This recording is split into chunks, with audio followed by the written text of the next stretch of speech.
מקדונלדס עם כוכב אחד, וזה מקדונלדס עם 5 כוכבים. אבל באמת יכול להיות ביניהם הבדל? נתחיל מהסניף הגרוע. כל אחד אני אזמין את אותם 4 דברים בדיוק. רויאל, צ'יפס, טבעות בצל וכוס זיר. בכניסה, אתר בנייה. אולי לא באשמתם, אבל בכל זאת, ניקיון לא רע בכלל. נראות 3 כוכבים. אבל בזמן שחיכיתי הבנתי משהו ממש רציני. אני פה לבד.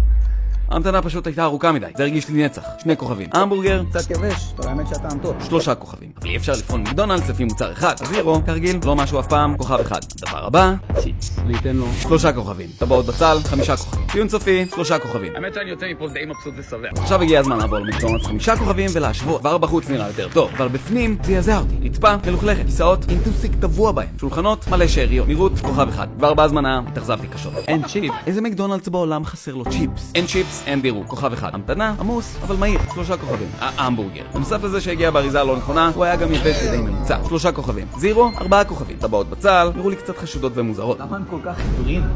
2 כוכבים. ציון סופי משוקלל, 2 כוכבים. אני לא מאמין שהסניף עם הדירוג הגבוה יותר הפסיד.